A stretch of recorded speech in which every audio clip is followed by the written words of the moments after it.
I love the word ingenuity, which I think takes that sense of creativity and gives it some focus and purpose. And, you know, technology's been an extraordinary Trojan horse for all this. I mean, it's given us some, don't get me wrong, it's given us some fabulous tools for doing this stuff with, but it's given us an excuse to think differently. And I think what's happened is, back in the, you know, I'm very old, you know, but back when all this started, the struggle was, could you make the technology do anything useful at all?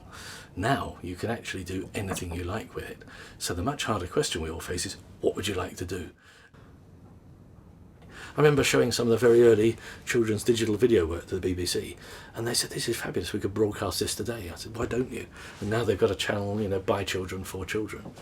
I showed children's work to BAFTA, you know, the wonderful BAFTA awards. As of this week, you can now go onto the BAFTA website, make your own video, send it in, and if it's good enough, you'll be walking down the red carpet, you know, just behind Nicole Kidman, ahead of Russell Crowe, to collect your BAFTA. You know, any kid in the country. So this cinema, you know, by people, for people. So I think that sense that you might be able to contribute every single time, and your contribution isn't just going to be, well, so-so. It's going to be flip. It's going to be amazing. I think that's the bit that's every time it's been, that's what seduced me.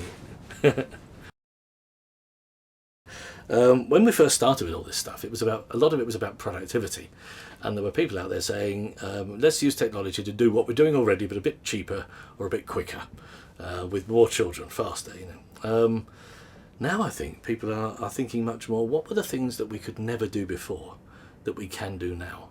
And I think suddenly, you know, certainly in the last 5 years, I've seen teachers' imagination, children's imagination, parents just light up with, I never realised you could do that, you know. And I've seen children doing dance and drama, you know, all around the world, and swapping their videos with each other so they can add a little bit of their cultural specificity to it. I've seen children properly having a voice on the design of their schools. I've seen children who've been written off by the system because they were dyslexic re-emerging because they've got fabulous imaginations. I've seen teachers who've gone right through their career. I was in a school the other day.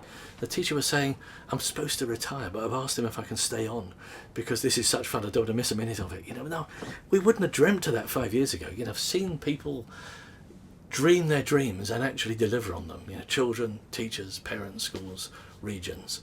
And it's the most electrifying time. This is just the beginning.